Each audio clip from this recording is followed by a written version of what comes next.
work done in compressing gas is going to be a function of the pressure times the change in volume.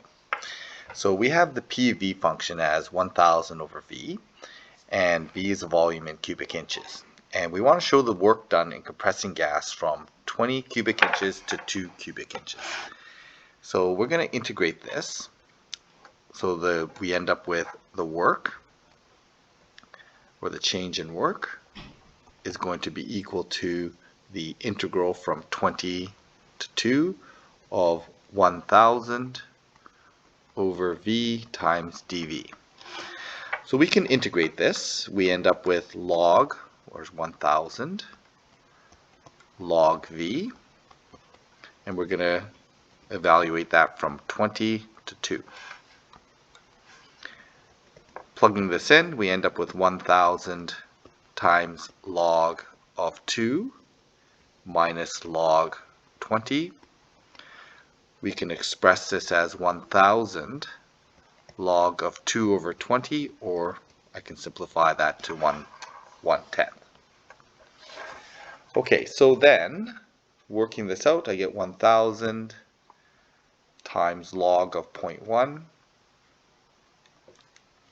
and that gives me a value of, this works out to be negative 230.2.585, so I'm ground that to 5.9, and I imagine this is going to be in Newton meters. Okay, so this next problem is the resistance is proportional to velocity.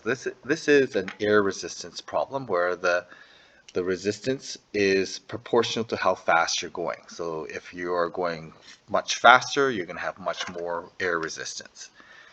So we have here the mass times the velocity is equal to k times v. The mass times acceleration is going to be some constant times the velocity.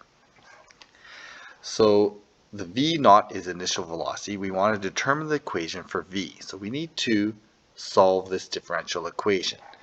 So in this case here, we're going to assume that mass is constant, although I suppose we could do this with mass is changing as long as we had some parameter for that. So mass is constant, and so we're going to go m dv over v is going to be equal to negative k dt. I separate, I'm going to integrate both sides. I end up with m log v is equal to negative kt plus c. Okay, and I think maybe what we'll do is we could keep the m as a constant. Since m is a constant, I think maybe I'm going to move that m to this side, so I end up with log v is equal to negative k over mt plus c, and I'll call that just c2 because it's different from the c there because I'm dividing by m.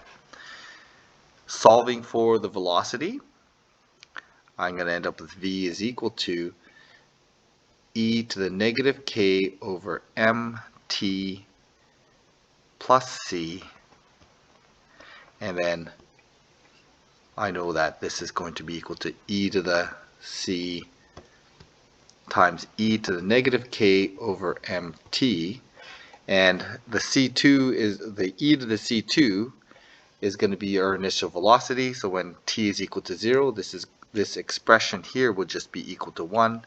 So v is equal to, well, we can solve it.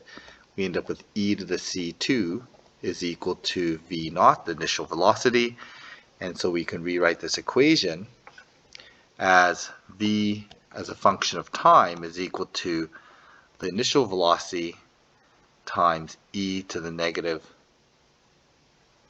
k over m times t. Okay, so we found this is our resistance, our velocity function taking into account air resistance.